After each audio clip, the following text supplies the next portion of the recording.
विशाल बहुत ही महत्वाकांक्षी किस्म का आदमी था। वो ठेकेदारी करता था। उसकी पत्नी का नाम मेनका था। वो बहुत ही खूबसूरत थी।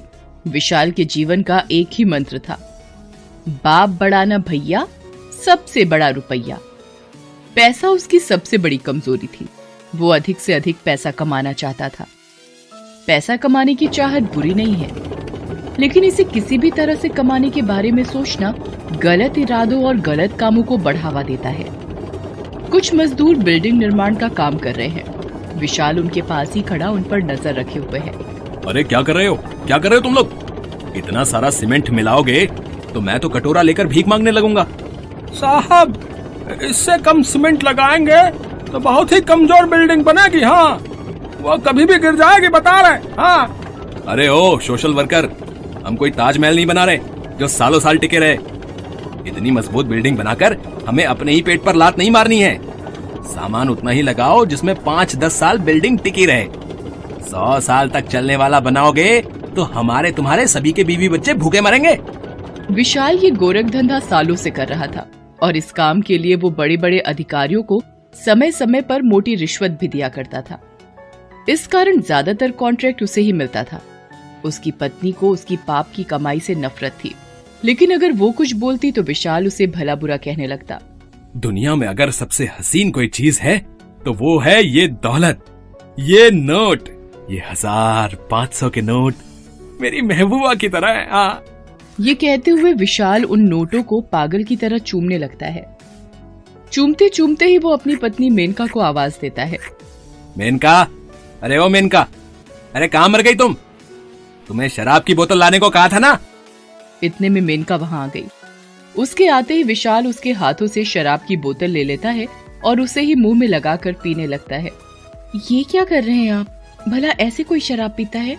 देखो मेनका, पत्नी हो पत्नी की तरह रहो, बाप मत बनो। वैसे मैं तो अपने बाप की भी नहीं सुनता था। अपना नहीं तो कुछ मेरा ख्याल तो करिए। तेरा ही तो ख्याल है मेरी जान, इसीलिए एक नया फ्लैट खरीदा है। इस हफ्ते हम उसमें शिफ्ट होने जा रहे हैं। अरे, अभी तो 6 महीने पहले हम इस फ्लैट में आए हैं, फिर से नया घर? अरे तू बहुत बोलती है। तेरी किस्मत बहुत अच्छी है कि तेरी मेरे साथ शादी हुई। यहाँ तो लोग पूरी जिंदगी एक घर तक नहीं बना पाते और तुझे 6 महीने में ही एक नया घर रहने को मिल रहा है। वो कहते हैं ना कि समय एक समान कभी नहीं रहता। ये तो एक चक्र की तरह है, कभी निचला भाग ऊपर तो कभी ऊपरी भाग नीचे। लगातार विशाल खराब क्वालिटी के मटेरियल द्वारा बिल्डिंगों का निर्माण करवा रहा था। इस कारण उसके निर्माण कार्य में बहुत शिकायतें आने लगी। जिन अफसरों को वो मोटी रकम देकर अपना काम निकलवा लेता था, वो भी उससे पल्ला झाड़ने लगे। विशाल फोन पर बात कर रहा है। अरे सिंह साहब, ऐसा मत करिए। आप तो घर के ही आदमी हैं। लाखों रुपए मैंने आपको दिए हैं। इस बार ऐसा क्या हो गया जो आप मेरा टेंडर नहीं पास कर रहे हैं? लाखों रुपए दिए हैं तो मेरे द्वारा करोड़ों कमाए भी हैं। मुफ्त में नहीं दिए। इस समय मैं तुम्हारी कोई मदद नहीं कर सकता। विशाल को नए कॉन्ट्रैक्ट मिलने लगभग बंद हो गए। आमदनी बंद हो गई तो उसकी हालत पागलों की तरह हो गई, क्योंकि उसे हर दिन नोटों की गड्डियों को देखने की आदत हो गई थी।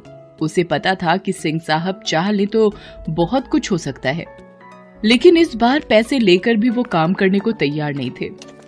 एक दिन जब सिंह साहब ऑफिस से निकल रहे थे तो विशाल उन्हें अपने घर पर ले जाने की जिद करने लगा।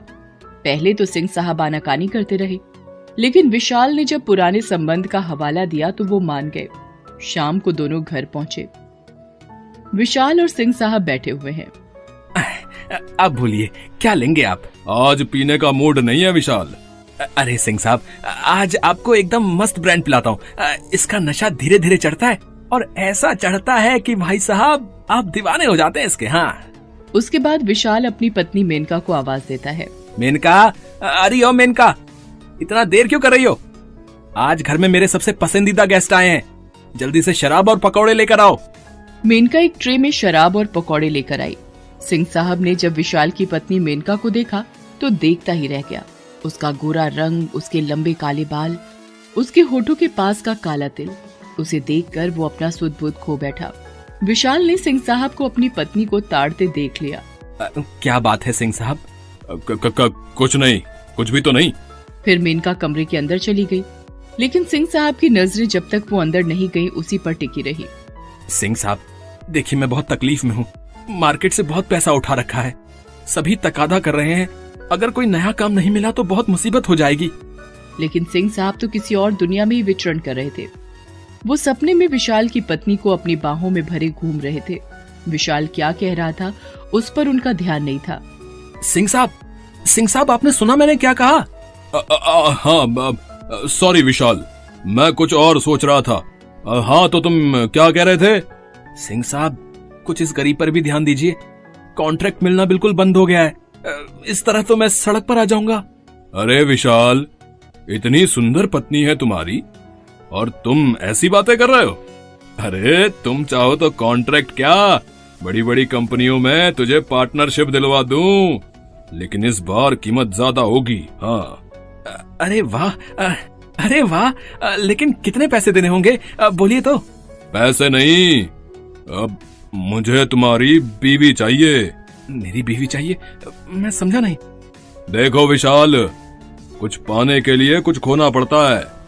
मैं तुम्हारी बीवी के साथ रात बिताना चाहता हूँ, फिर तुम्हारे लिए सारे रास्ते खुल जाएंगे। विशाल पैसों का भूखा था। उसने पैसों के लिए अपनी बीवी का सौदा करने का तय कर लिया। उसने अपनी बीवी से इस बारे में बात की। दिमाग खराब हो गया है आपका? आपको शर्म नहीं आती अपनी बीवी से ऐसी बातें करते हो? ओ भारतीय नारी, जरा चुप हो जा और कान खोलकर मेरी बात सुन। मुझे बहुत अमीर बनना है, समझी? पैसा मेरी कमजोरी है, तू जानती है। और इसके लिए तुम्हें किसी के पास मुझे सुलाना भी पड़े ना, तो मैं एक कदम भी पीछे नहीं हटूंगा। मैं नहीं कर सकती ये। अरे तेरा पति तुझे बोल रहा है ना करने को, तो करना, मेरे को कोई फर्क नहीं पड़ता। अरे मेरे साथ तो सोती ही है ना, बस समझ लेना तू मेरे साथ ही है। मेनका को विशाल पर बहुत गुस्सा आ रहा था। उसका मन तो कर रहा था कि वो कहीं भाग जाए, लेकिन वो चाहकर भी भाग नहीं सकती थी क्योंकि विशाल उसे भागने नहीं देता। अगले दिन सिंह साहब आ गए। विशाल ने उन्हें अपनी पत्नी के साथ एक कमरे में बंद कर दिया। मेनका चिल्लाती रही, लेकिन विशाल उसकी आवाज को अनसुना कर दूसरे कमरे में चला गया और तेज आवाज में कमरे में म्यूजिक सिस्टम बजाने लगा। सिंह साहब और मेनका एक कमरे में हैं। देखिए मुझे छोड़ दीजिए, मैं ऐसी वैसी औरत नहीं हूँ।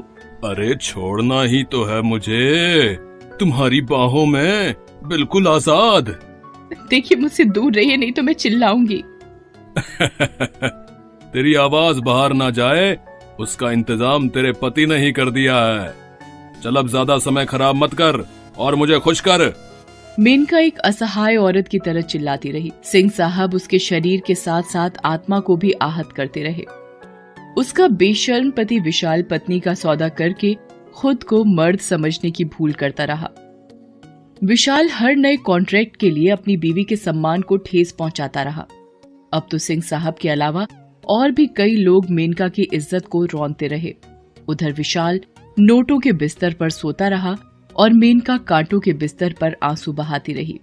क्या हो गया है जीवन में, क्या जीवन हो गया है मेरा। घिन आने लगी है मुझे खुद से। मुझे आजादी चाहिए इस नरक की जिंदगी से। मेनका किसी भी कीमत पर वहां से निकलना चाहती थी, लेकिन उसे कोई मौका ही नहीं मिल रहा था। एक दो बार विशाल का मोबाइल उसे दिखा, लेकिन जैसे ही वो उससे किसी को कॉल करने लगी, पीछे से वो आ गया। लेकिन एक दिन मेनका को मौका मिला जब उसकी पड़ोसन श्यामा ने उसके दरवाजे की घंटी बजाई। विशाल ने दरवाजा खोला। भाई साहब, वो थोड़ी चीनी चाहिए थी। कल मैं मार्केट तो गई थी, लेकिन चीनी लाना भूल गई। अब इतनी सुबह सुबह तो कोई दुकान खुली तो होगी नहीं। विशाल ने मेनका से श्यामा को चीनी देने को कहा और साथ ही उसे मुंह बंद रखने की हिदायत भी दी। फिर वो टीवी देखने लगा। बस उसी समय मेनका के दिमाग में एक आइडिया आया। उसने फट से एक कागज में लिखा कि मैं मुसीबत में हूँ, प्लीज मुझे बचाइए, और ये कागज चीनी के कटोरे के अंदर छिपा दिया। श्यामा ने जब चाय में चीनी डालने के लिए कटोरे में हाथ डाला तो वो कागज भी उसके हाथ आ गया।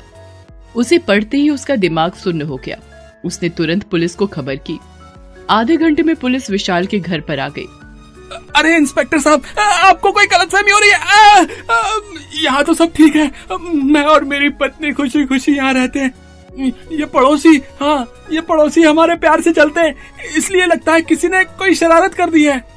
विशाल ये कह ही रहा था कि अंदर से मेनका आ गई और पुलिस को सब सच सच बता दिया। पुलिस ने उसे 4-5 डंडे वहीं खींचकर मारे और फिर वो उसे ले जाने लगी। अरे मेनका, ये तूने क्या कर दिया है? मैं तेरा पति हूँ, तू अपने पति को जेल भेज रही है। चुप चुप कर। पति का मतलब भी समझते हो क्या होता है? बेशर्म आदमी, तू इंसान के वेश में लालची दरिंदा है जो पैसों के लिए किसी भी चीज का सौदा कर सकता है, अपनी बहन, बेटी, बीवी, किसी का भी। पुलिस विशाल को जेल ले गई। अब भी उसके ऊपर मुकदमा चल रहा है। इधर मेनका उस सदमे से उबरने की कोशिश कर रही है जो सदमा और दर्द विशाल ने उसे दिया था।